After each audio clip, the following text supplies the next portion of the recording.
Hello and welcome once again to Exit Strategy. Glad to have you here. We got a good episode for you.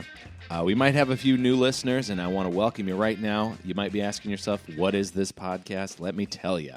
Every week, I have on a comedian, actor, some sort of entertainer, and we get to know them, and then I ask them, what would you do if you could no longer be in the entertainment field? And today, we've got a great one. We've got Jake Weisman, a good friend of mine, who is now the star of the Comedy Central show, Corporate, which just wrapped its first season. And they're actually going into production on their second season. We love it. So we're going to talk to Jake Weisman about what he would do if he didn't have this TV lifestyle. He says it himself. He's got it pretty good. But what if I took away all of that and he had to theoretically come up with a brand new lifestyle? And if you're also just joining us, welcome. We're doing this every week. Every Wednesday, a new episode drops. You might want to go back into the archives on iTunes, Spotify, whatever your platform of choice is. We've got episodes with Rhea Butcher, Dave Ross, Solomon Giorgio. We've actually got, after this, you might want to go back in time and listen to the episode with Matt Ingebretson. That's Jake's co-star from Corporate. So go back, listen to Matt, listen to Jake, see who you like better, pit them against one another in a Hollywood feud that takes them both to the top. That's my idea anyway. I like to take friends, manufacture feuds like an East Coast, West Coast type thing. Because here's the thing. You manufacture a feud. You say, oh, Jake, Matt, they don't like each other, but they have to work together, and it starts all this gossip. And yes, it's probably very toxic for Matt and Jake. They kind of begin to live this lifestyle where they're like, do we hate each other? But everyone else in America, they're talking about this, and they're also thinking to themselves, oh yeah, it's Wednesday night. I should be watching Corporate. It's total seamless Hollywood synergy, and I beg of you to either get on Team Matt or get on Team Jake. Or hey, get on Team Pat Bishop. He helped create the show too. Little known, he might slide right in there as the dark horse that wins that feud. So we have Jake on the show. He's been a good friend of mine for, God damn it, about 10 years now. I cannot believe that. He's a hardworking man, and I've seen him go from hosting open mics to getting his own television show, and it's very gratifying to see somebody who worked so hard get to somewhere where he can create stuff and show off his abilities. We're going to get into some serious discussion of psychedelics. We're going to get into existentialism. We're going to get into what is existence. It's a very psychedelic, trippy head. It's going to mess with your head a little bit, but you know what? I say this is going to be fun because when I recorded this episode, I was also just coming off of 103-degree fever. So let's see what happens. We might have come upon the answer to all of life's problems, and I've completely forgotten it. So I'm going to listen along with you. How about that? Hey, have you ever thought of that? Maybe that while you're listening, I'm listening to that. What a communal event that would be. And is it weird that I listen to my own podcast? No, it's not, because I got to hear if it sounds good or not. See, I'm doing quality control too. Well, this is one of those things where I think I accomplished everything. I want to welcome the new listeners because I know there's a few. Jake's got a big following. So again, welcome. Go back, listen to old ones, subscribe, get on board. But also I want to say to all you listeners out there who have been listening with me for weeks now, I'm not going to turn my back on you for these new people, these new folks. Some of them, they probably turned it up. They're probably skipping this. They don't care. They're Jake heads. You guys are Jeff heads. Again, oh my God, another feud has just percolated to the top. I think that, I gotta get Jake on the horn. I gotta find out if he's okay with feuding with me online. He might win. He's got a lot bigger Twitter following. He's gonna sick his minions on me. Okay. Well, before I start another feud, I'm always starting feuds. That's another thing you're gonna have to know about on this show is I'm usually creating some sort of discord and conflict. And then I smooth it out because it's a journey. Anyway, I think I've rambled enough. Folks, let's get to it. We got a great interview here with Corporate's own Jake Weisman.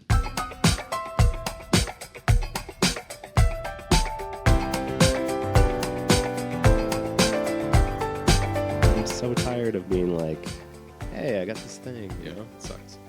I'm I'm very happy our season's over because I felt like a whore. I know. And then with this, it's never ending. Yeah. It's just like every week there's another thing to say. Hey, I think the last time I saw you was Christmas. Is that true? Mm-hmm. Oh, yeah. Which was actually more.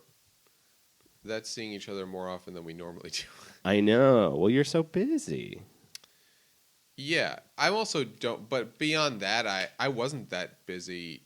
I just don't see anyone. I just have been more hermit, and now that I'm single, I'm just alone, and it's how I am. Do you like that? Wait, are we going now? We could be. Oh, Let's let's start. Are we gonna? Over. We're gonna start switch, over. Yeah, we're yeah. switching into Yeah. into that was Jake Weisman, the real person. Now we got to go into performative Jake Weisman. I won't put in anything that'll make you look in a bad light. Oh yeah, You can trust me. Oh no, I trust you. I'm not I like the wouldn't rest say of anything bad. those media jackals. But yeah, I haven't. You say you're a hermit. You haven't seen a lot of people. Is that in your nature? Yeah, it is. I don't know if you remember when we started doing comedy, but it was like a pretty tight clique, or there was like an East Side of LA thing going on, and I remember everyone would hang out and drink, and I didn't drink, so I would just go home. And if I spotted at a party, be like, "Wow, I heard Jake was at that party." Not like in a famous way, but like I didn't go to parties, and some people got mad at me. Jake. And I think some people thought I didn't like them because I wouldn't go to their parties, but I just kind of can't handle parties. I hate them.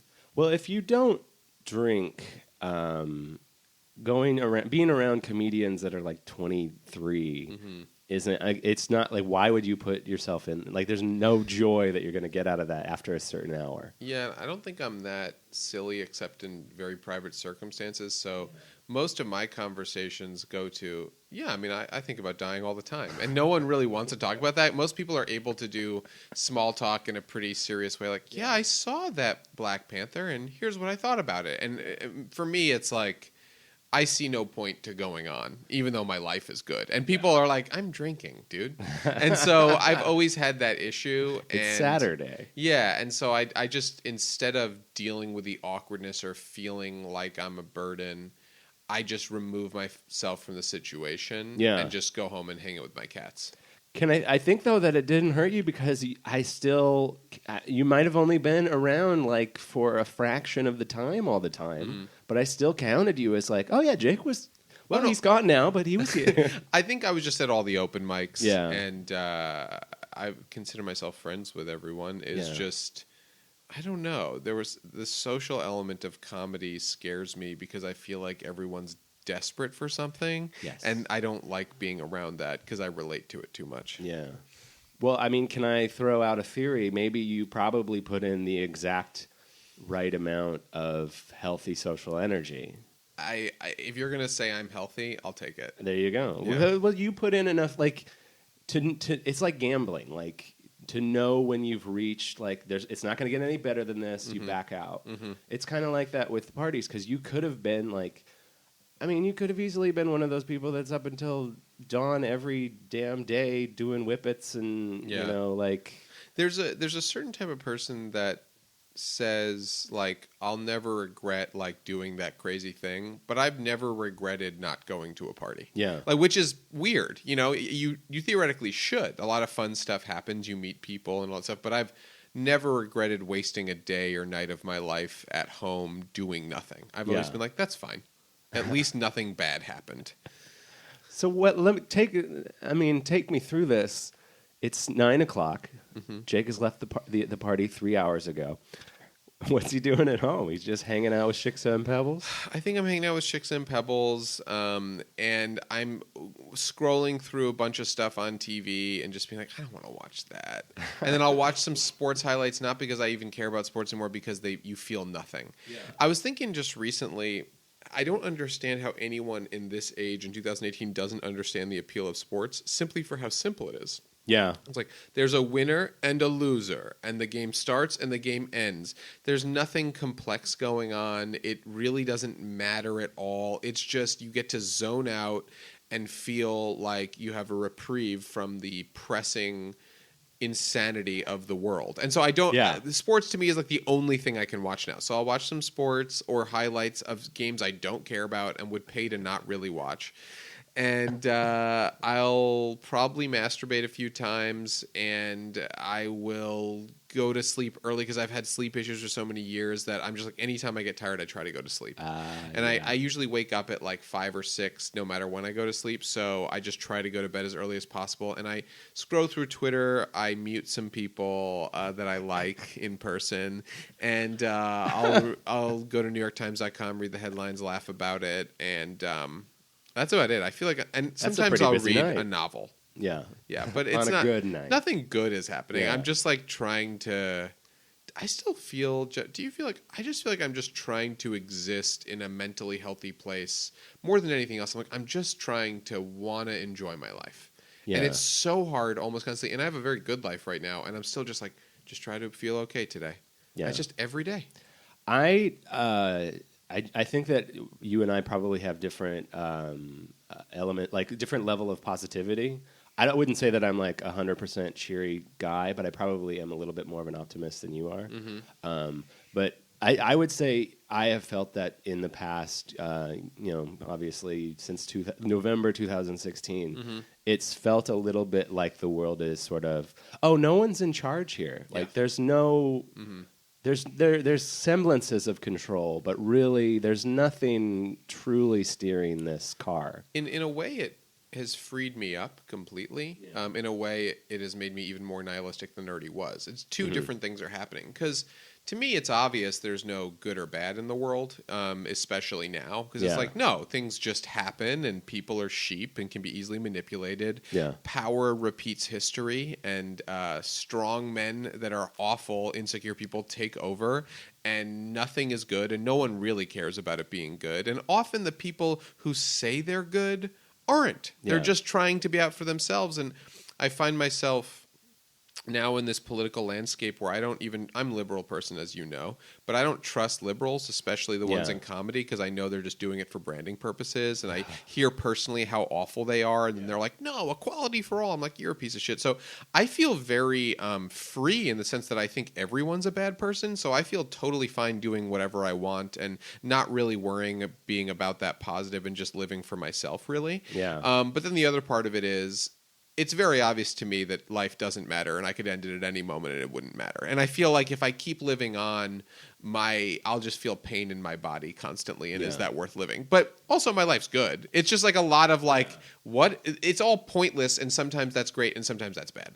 Well, I mean, you got to stay alive for a couple reasons. One, the girls. Yeah, no, I will definitely stay alive for the ladies. Okay. Yeah, and I don't want to come off as overtly suicidal. I just mean I think about death all the time. Yeah, and it doesn't matter at all. See, but I think to 99.9% of the world that would come off as, this guy. It's so weird. It is, yeah. It's so weird. I mean, you've known me for a long time. I've always pretty much been this way. And it's just sort of how I see things, but I don't think it's bad. I'm just like, it's obvious. I think life is this funny video game you're playing. A car could hit me and end me immediately, and that is hilarious in theory. And so I try not to be too attached to life, so if something like that happened, I'd be like, yeah, whatever. It was just a dumb video game to begin with. You know what I mean? Because I think that one of my issues with life is that people take it so seriously. Mm-hmm. And it's like, guys, the fact that we're alive is so crazy. Again, we made it to the egg. We made it to full term. We didn't die during child rearing. We haven't been hit by a car. It's so insane that we're alive. And to not take that in a silly way is kind of silly. Yeah. Because it doesn't matter. You get one chance to be alive in this miraculous universe that also kind of sucks. And I think to not laugh about that's why I'm in comedy, because it's existential. Yeah.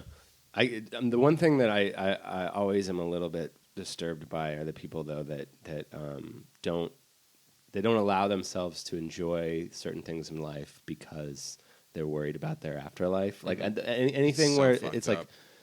I'm not even saying religious people, but the overly religious people, the people who are it's just oh man, just let yourself have It's a criminal little thing to bit of do to have fun. someone to Yeah. not let them enjoy their life here. Ugh. It's like this, whatever you think heaven or hell is, this is what it is. Yeah. Like right now, this is heaven or hell. Yeah. This is the experience. And so, and to not enjoy this or do whatever, if you want to be a piece of shit, good luck to you. Do it. Be a piece of shit. Whatever your instinct is, just Yeah. do it now because there's no way anything's coming after. But you're also not, as a result of, just sort of knowing that this is a one-time thing, it's sort of a random. You're also not like a big YOLO, No. Richard Branson style go off and... I do it in waves. You do? Like I did acid last year on my 34th okay. birthday, and that was incredible. I have skydived before. Yeah. And I've done weird stuff. I've done some weird stuff sexually, I would say, where I've investigated certain things that are just like, who cares? But no, I don't think any of that has that much of a lasting effect on me. Yeah. I think in general, the type of brain I have is like, I like to just kind of keep it a little calm and work hard and just try to make money and feel safe. Yeah. The feeling of safety is more pleasurable than like, oh, I did speed and I jumped off a cliff. You know what I mean? Like in general, that's just, I don't get to choose what brain I have. I'm feeling that a lot more than I think I've ever felt in my life of just sort of like, well, stability's nice. Yeah, it's the feeling of safety Yeah. is the best feeling you can pretty much get as an adult. Now, I'm really curious about this. This is something that seems to come up. I don't know if it's just coming around in society again, but would you care to talk about your acid experience? Oh, it was an incredible thing. So I don't smoke weed anymore. I haven't for about a year, and I haven't drank for like 7 or 8 years. Yeah. The only things I do are mushrooms, which I do a few times a year and find extremely therapeutic and beautiful. Certainly don't think it's a drug. Certainly just think it's like medicine or like quarter annually medicine. And acid I'd always wanted to try because it's like one of those things growing up, you're like, Jimi Hendrix did acid. It's talked about in this mythical way, and I didn't understand what it was, and it felt relatively safe. It felt like, well, I'll just be doing it once. I don't have to inject anything. Yeah. It's a little tab. It just seems kind of like an interesting thing to do. And as much as I don't think anything really changes my life, I do want to be able to see the world through different lenses sometimes. It's almost a version of method acting to some degree. Yeah. Like it's like, oh, that's what that is. And so I was very nervous, but I really wanted to try it, and I did it with 5 other people, and we all did it for the first time. And truly one of the most incredible things I've ever done with my life. I recommend it to everyone who isn't psychotic because have you done it? No, I've never done it. I think you'd like it. I think like you were saying, I feel like before you do it, you can't really wrap your head around the concept of it. It's so far. And have you done mushrooms? No. So I would start with mushrooms because it's a lot deeper than mushrooms. It's on a pretty different level, and if you haven't really experienced anything like it, I would consider mushrooms like the starter. Mushrooms are wonderful, but once you've done that a bunch, acid is like, it really allows you to look at things as it allows you to look at your current life as just one possibility out of a million, because literally just visually you're looking at things differently. Like things look different and you're like, oh, my eyes can do different things, my brain can do different things. The way I'm looking at things is just because this is the very specific permutation of being a human right now in this body through my eyes with my brain. And then acid just trips everything out. It makes you look at faces differently, colors differently, things move differently, things speed up, slow down. I saw things in 2D. You hear and see music. And just that experience, knowing that is possible, is so helpful creatively, and it calms you down because you're just like, oh, I'm just a person alive right now.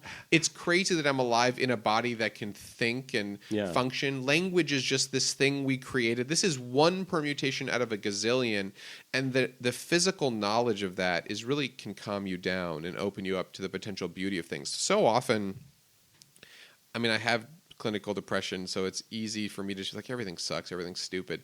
And it is. But when you do acid, you're like, oh, but it also is wondrous. There's no question it's wondrous. Even the fear that you go through in acid sometimes and how scary things can be is incredible that you can feel that. And you become very aware that life is a miracle. Yeah. And it's weird. It's like we all boarded this little spaceship. went to this other place for 6 hours and then came back. And even though that sounds crazy and I'm someone who hates woo-woo, you know when you're going through it that you're all on a little spaceship on a different plane of existence, all there together, and you understand how real that is. And that is truly transcendent. And it is very helpful for continuing life, because life can really wear you down and you forget why it's great, and you get worried about bills and just the day-to-day and your dreams and your family dying and all that stuff. But then you're like, oh my God, there's so much more to it. And I'm so glad I am reminded of that once in a while. That sounds like a pretty good birthday present. It was a good thing that I was very happy. Yeah, it was great. Did you have any particular epiphany or anything as a result of it? Yeah, that I made a lot of mistakes emotionally in my life. Oh, wow. But that was good. Guilt trip. No, just but I was able to be detached from it. I was able to I've been taking some things too seriously and forgetting that a lot of what guides my decisions or actions is pain. And I shouldn't affect other people with my pain, which has been a problem. I've gotten better at it, but it's been a problem in my life. Like when you were saying at the parties and you wanted to talk about dying. Or just when I've yelled at people before and just been an asshole, and it's like, oh, there's no reason for that. I don't think I've ever seen you yell. You've seen me on stage yell, but I've been mean to people in ways that I wasn't aware of the root of it at that time, and I've been an asshole. I've been a much better person every year, and I'm happy about that. Yeah. But in general, I used to have anger, and then I think used to have a lot more anger. And I think growing up and then doing psychedelic drugs really helped me sort of take a look from outside of myself and be like, what's the point of that? Yeah. You're always going to regret that. You're never going to regret being calm about stuff. And also, your anger at other people is often misplaced. Yeah, it's anger at you. Will there be an acid episode of Corporate this season? No, but I will say one of the goals of our show is for it to feel a little bit like a mushroom trip. A little bit. We want it to feel like reality, but kind of skewed. And what we're trying to do, even with subtle things with art direction, this might sound a little too highfalutin, but we are trying to make it seem like, is this a mushroom trip? What is the reality of this? And I do think doing mushrooms and acid with Matt and Pat have really helped us figure out creatively what we want to say and what we want to do. Because I do think so much stuff is reflecting life in a boring way, and we'd like to reflect it, but in a more interesting, trippy way, where you're kind of aware that life is this bizarre thing. Yeah. So I do think mushrooms and acid have really affected me creatively in a very positive sense. It is the corporate the world that it's in is. I mean, now that you say that, it totally makes sense, because I mean, if you needed the definition of satire, which is a hard word to define for a lot of people, I think this show kind of is it, because it is this world that you've set up where there's this corporate entity that is where everything's sort of taken to a logical extreme. Mm-hmm. And in doing that, you do we just watched the finale last night, where they have created a September 11th remembrance holiday purely for profit, which sounds like something that's ridiculous now, but I could see that happening. Yeah, and I do think that it already is happening to some degree in minor ways, but I do think doing psychedelics has helped me go outside of reality a little bit to look at it and be like, oh, that's just the permutation it is. Yeah. What if it were slightly different? It's basically the same thing. Yeah. And I think truly getting outside of my own head, or feeling like that sensation of being outside of yourself, has helped me creatively and has helped me calm down. And that thing that I was talking about earlier, be unattached in a good and bad way. Yeah. It's like, oh, it's bad because I don't care if I die, but it's also good because oh, this is silly. Let's make fun of it. Yeah, you don't have a particular horse in the race. You're kind of just I'm just here to observe, and hopefully I die in my sleep. I think that's kind of a healthy way to approach life, because I think if you hit yourself, I mean, it sounds sort of, defeatist to a lot of people, but I think if you don't hit yourself to one particular, especially politically, one particular side, and we're always together on this. I feel like there's so much shade of gray in our life that you can't really. You're not allowed to talk about it. Everything gets so politicized, and I get why, but because big things are at stake. But the further I've gone, I'm just more curious about people and what people do. Like, Yeah. I think in general, politically, all that I can do is be nice to people. Yeah. I should be nice locally to friends and people in need and like help out and try to volunteer or donate money or just get people jobs if I can. But in general, it's like, I'm not going to change anything. And people, what they're doing, people are just reactions to their brain and their circumstances. So it's all just interesting. And my job, because I want to make money doing what I do, is to just observe it and make fun of it. And that's all I really want to do. I don't really want to change anything because I can't. Well, I mean, in a way, maybe you'd... I mean, obviously, I think it would probably be very unhumble of you to say that you could. But, I mean, with this show... I mean, I am going to be president, and I am going to change everything for sure. No question. Are we hearing this now? Is this 2020? I'm going to run in 2016. Midterm president. Mm-hmm. You've got the second season. When I had Matt on in I think October, and he said you guys were writing it at that point. Yeah, we were writing it. They'd ordered the scripts, and then we just found out like 3 weeks or a month ago that they're going to let us shoot the scripts. Yeah. So that's very exciting because it's a job. I know. I have secured work for another half year. It's incredible. Now, is anything going to change? Because now before, season 1 was like in a vacuum. You didn't really even know how people were going to take it. Is that going to do anything to season 2 now that it's I think it just gives us confidence. I think the show's good, and I think we know we can make something good, and we trust ourselves. Like the experiment is now completed to some degree, or it's like, no, we know how to do this. Yeah. So I think we're going to trust ourselves even more and just go for it. I know that sounds vague and lame, but truly that's what it is. Like when you're on set and you have an instinct to do something and you want to push something in a direction, take chances.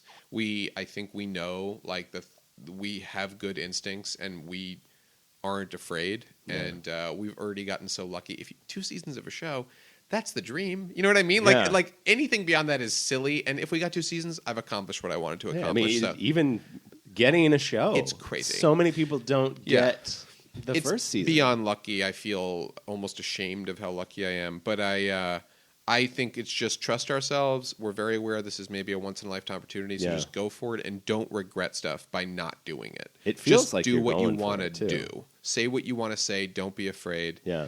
And you get more. I think you get more latitude in season 2 from the parent company, Viacom, because they're like, well, these guys know what they're doing to some degree, enough to where we give another season, so we're going to take advantage. I'm kind of looking forward to that because you've already, shot off the starting line, and you like just starting off at the beginning of the episode with practically a short film. Yeah. In a lot of ways, that doesn't have anything to do with the plot, but just sort of this really bizarre and dark, skewed.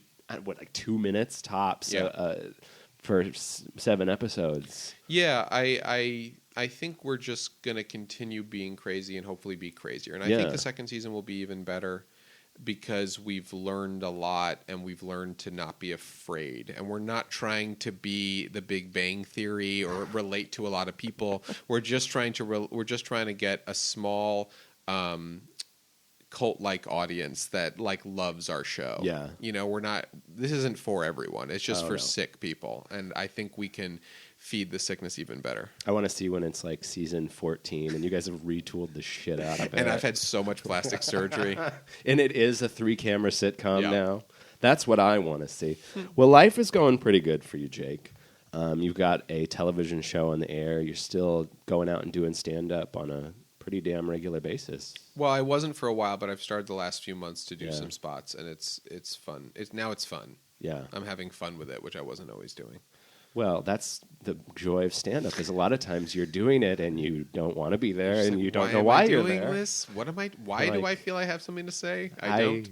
But I promised this guy I would be here for 7 minutes. I can't let them down. It's pretty weird. Well, I'm glad that you're having a moment of enjoyment of it.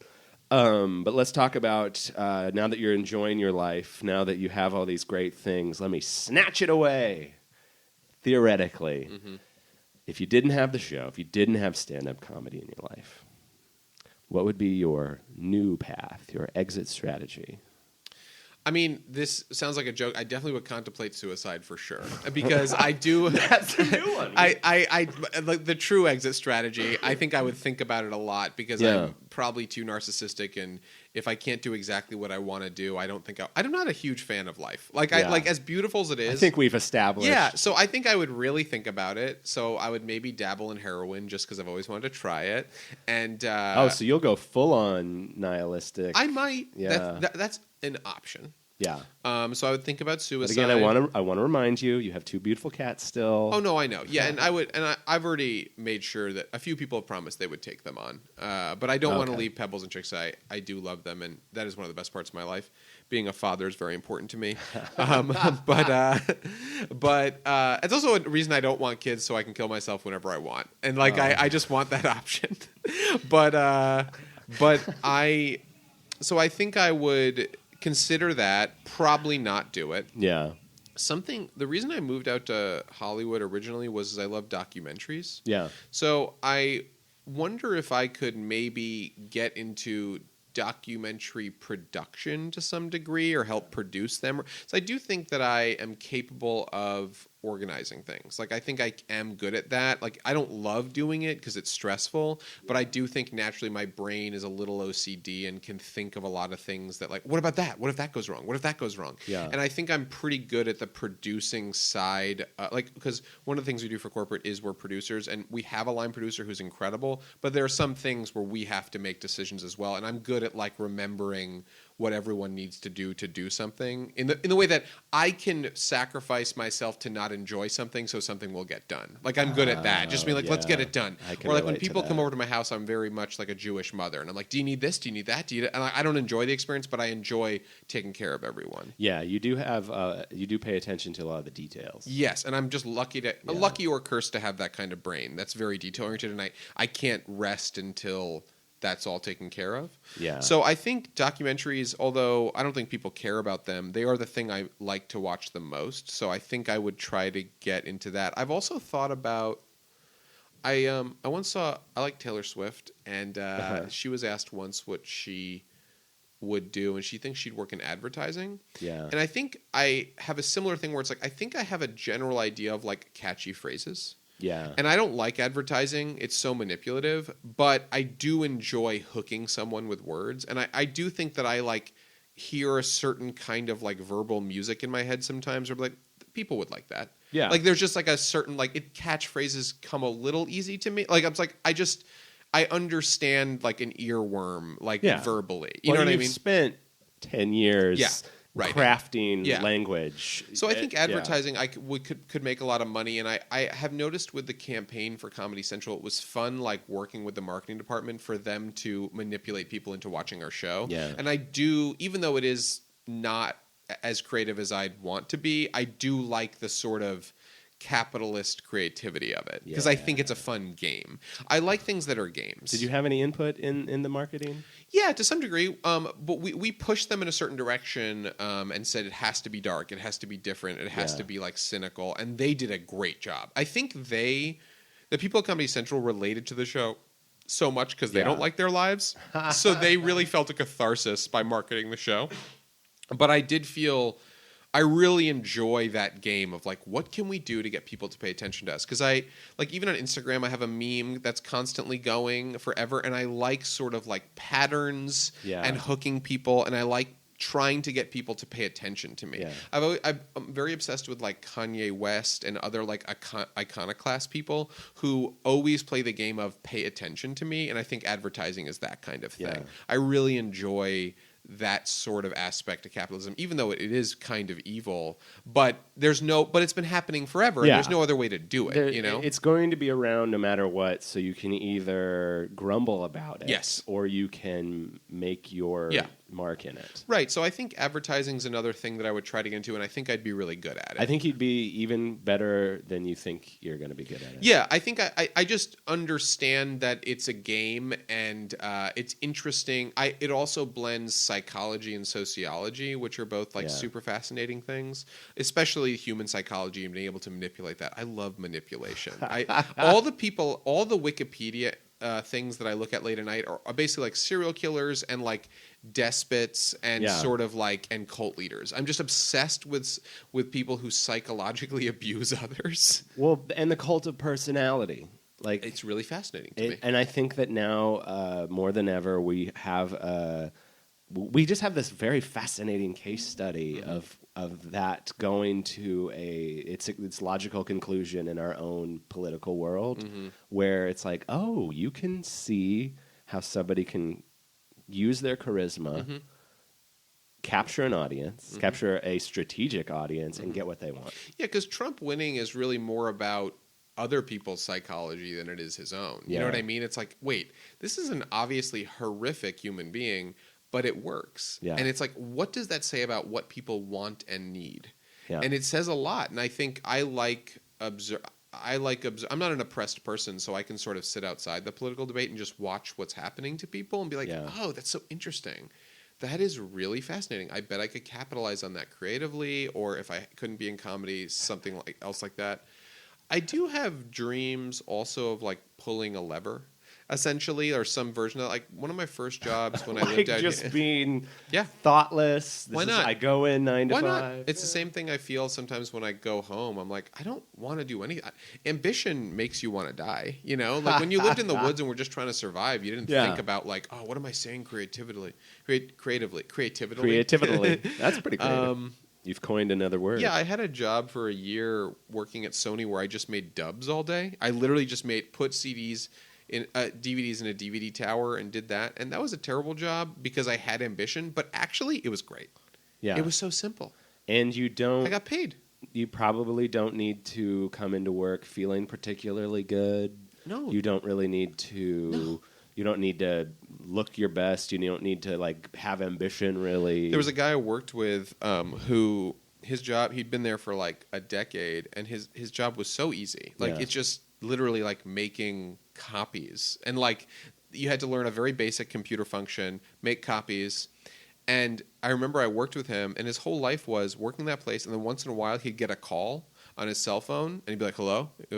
Okay, and then he'd turn on a car chase on the TV. So like his mom would be home all day looking for car chases. He would call and be like, "Hey, turn it on," and he'd just turn it on, and he'd love it. And that was his whole life, and he seemed fine. He seemed totally fine. He seemed like a happy guy.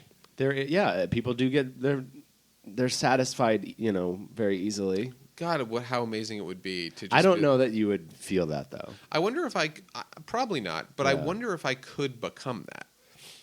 I'd have to move away from LA. Yeah. I'd have to, because I've always wanted to live in the Berkshires in Massachusetts, away from everyone.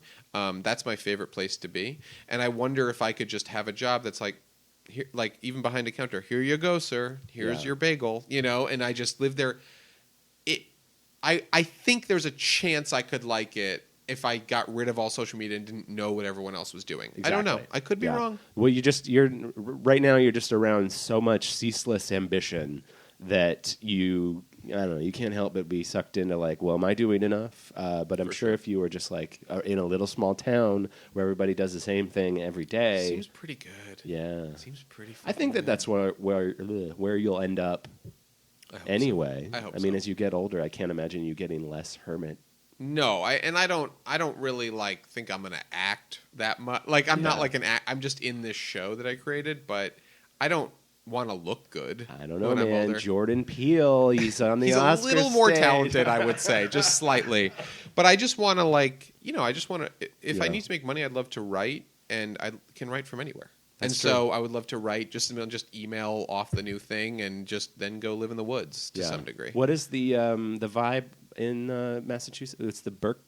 The Berkshires. It's where like Joan Baez and Bob Dylan used to hang out in like the 70s and stuff. It's very chill and like wooded, kind of rustic. It's wooded and like it's nice. There's like an art. There's people play concerts there, but it's chill and like nice and artisan to some degree. Yeah, it's wonderful. Things like that sound so beautiful to me now.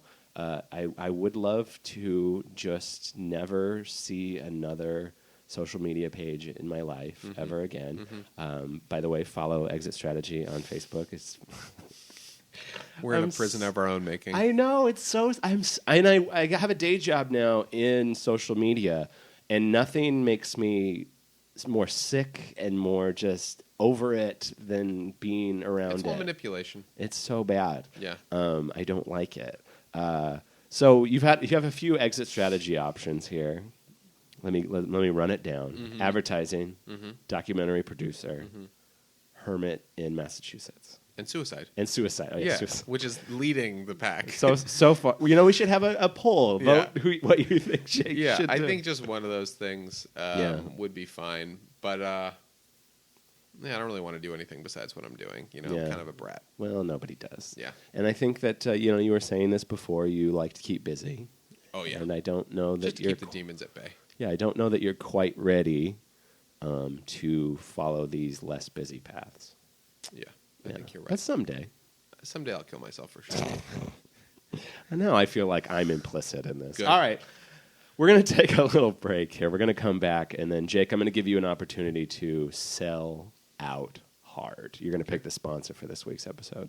Okay. All right. We're going to be right back with Jake Weisman of Comedy Central's Corporate.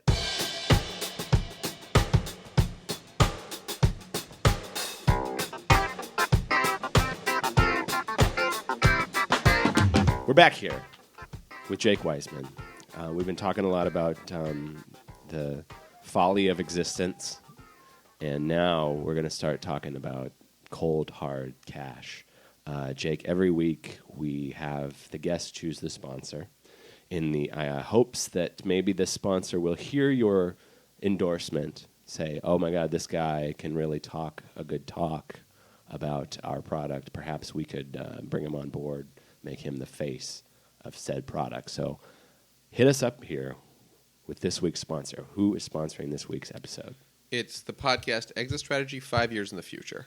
Whoa! Yeah, so 5 years in the future, this is such a successful podcast. Yeah. You've talked to many suicidal people.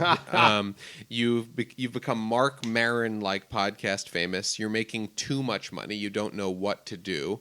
And you're trapped in the prison, and you go back in time to now, because time travel has been invented. It's been invented. And you, right now, when you're struggling for sponsors and you need money, you don't know what's going to happen to your career, and you sponsor you just to be like, don't worry about it. It's going to be fine. Is that clever? Or it's dumb? I can't tell. I think it's kind of clever. Okay. I like the idea of this 5 years in the future. Yeah. And painting it as just... I've created an empire. Mm-hmm. Yeah, I think this is your empire, and you go back and you do this, and you sponsor all your friends' podcasts right now too. Everyone who's doing a podcast and just feeling like a little down, just being like, "What am I doing? Why am I doing a podcast?" You are sponsoring all of them from the future, being like, "Keep with it. This game is headed in the right direction." If I could do that, I don't know that I would do it for everybody though. Who would you do it for? Well, no, I don't know that I have a specific person. Who but wouldn't you do it for? Who wouldn't I do it for? I think that, if I'm coming back from the future 5 years from now, there's so many people that are trying things. Now, this is going to make me sound like an asshole, but not everybody should get it. Not everybody should get the keep going. I agree, Jeff. I think some of the best things you can do is just be like, stop to certain people. It's like a mercy kill. Yeah. Well, especially if I'm coming in with 5 years of information as it is. Mm-hmm. So you would maybe come back and you would maybe you should give money to those people who you want to stop and be like, here's some money, go live a different life. Yeah.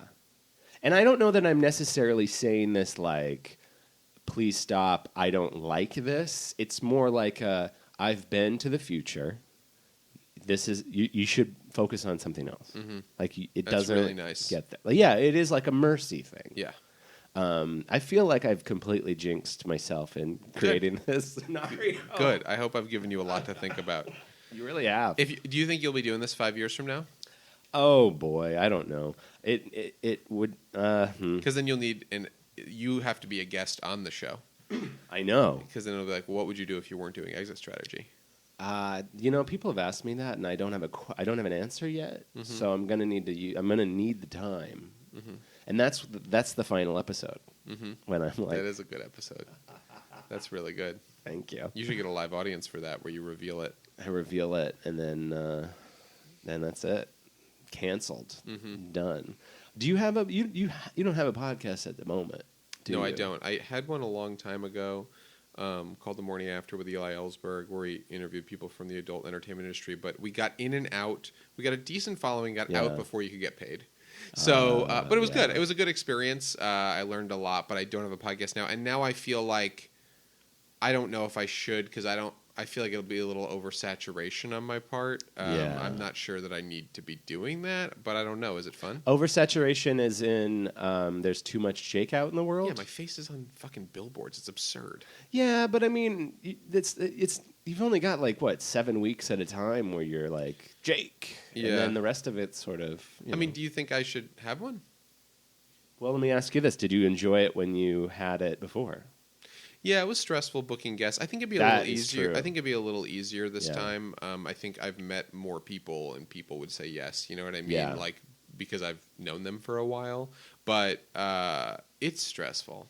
If I could do it maybe at a studio where someone would produce it, because I'm not good with technical things. Yeah. Maybe, but I just don't think I have anything to say. Like I don't know what I would talk about. Well, that's why I like having a guest. I would never be one of those podcasts where it's just like, hey, it's me talking for 45 minutes by Yeah. myself. I think I just want to make sure that I had a different hook because I don't think I'm inherently that interesting. So I'd have to figure out why I was doing it. Yeah. If there was something I wanted to talk about or genuinely know for sure, but I feel like I'm getting less curious as I get older. So I don't know what I I am don't interested think in. that's true at all. We just had a huge discussion about acid and how I'm it down changed on you. myself, Jeff. Oh, I'm here to tell Maybe you, I would Jake. do a podcast where everyone's on mushrooms and we record those conversations. Okay. But that seems like a lot of mushrooms to do. Yeah, I mean, it would be if it's a weekly. That might. It's too much. that Never might- mind. I hate Although that idea. each episode would be like 12 hours long, so you Yeah. could just cut it up. Yeah, that's true. And by part 12, everyone's like, well, they're not saying much, but I love this show. All right, Jake. Thank you so much for plugging the show. No problem. I'll make sure to tweet at the show when I tweet about the show. Let's plug you Oh, you can find me on Twitter at Weisman Jake. at Weisman Jake. And if you want to watch corporate, you can find it at cc.com, which is comedycentral.com. You can watch the episodes on there. Yeah, if you have an HBO Go password that you got from somebody's dad, plug that into Comedy Central. It works. You can use it there. I actually was going to ask you this because I'm curious about it. If you're a fan and you want to support a TV show that is just getting its feet wet, what is the best way to show support that the network will see for your show or any show? If you tweet about it or post about it and tag it, they are counting those. Like Yeah. they definitely count that.